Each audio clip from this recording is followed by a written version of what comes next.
Impeng Negro ni Rogelio Sicat, inihandog na ikalawang pangkat ng Grade 8 Joseph. Baka makikipag-away ka na naman. Tinig ng kanyang ina mula sa loob ng kanilang tahanan. Hindi ho, hindi ho.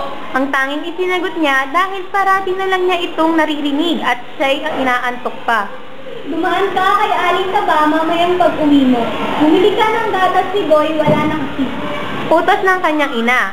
Siya'y inaantok pa, ngunit ayaw niyang tanghaliin ng dahil sa may poso. Naalala niya na naman na muli niyang makikita si Ogor, ang kanyang kaaway na parating nangaasar sa kanya tungkol sa kanyang ina at sa kanya ring kulay.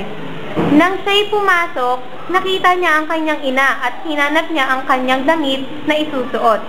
Siya'y nagbihis na at tumuloy na sa igiba ng tubig. Nang siya'y dumating, ang mga tao'y nagkukulitan at nag-uusap habang nakapila. Hinihintay ang panahong sila na ang mag-iigib. Nakita na niya si Ogor. Kitang-kita siya dahil malaki ang katawan nito at maganda ang tindig. Lahat ay mapapatras pag siya'y dumaan. Negro, sumilong ka na, huwag na magbilad pa sa araw. Sambit ni Ogor. Di niya ito pinansin. Inisip niya na lang ang pagdating ng panahong makapag-iigib siya. Ngunit inulit ito ni Ogor at ginatungan pa ng mga tao sa poso at sila'y nagtawanan.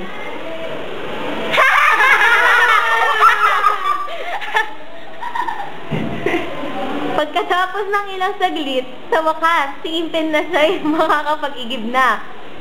Hanggang sa si Ogor ay sumingit. Hoy, Negro! Gutom na ako!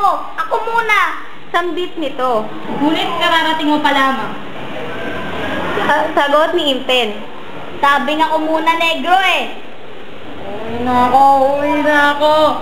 Mamaya na lang ako mag-iigib ulit. Ibinulong na lang ni Impen at aalis na sana. Anong binubulong-bulong mo?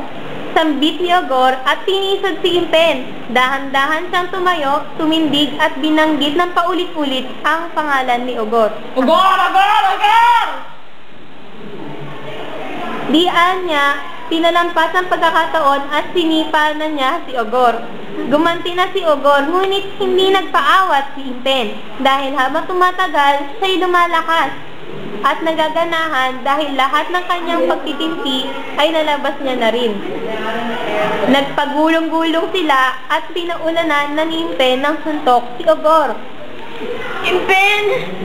Impen! Suko na ako! Suko na ako! Mahinang tugon ni Ogor.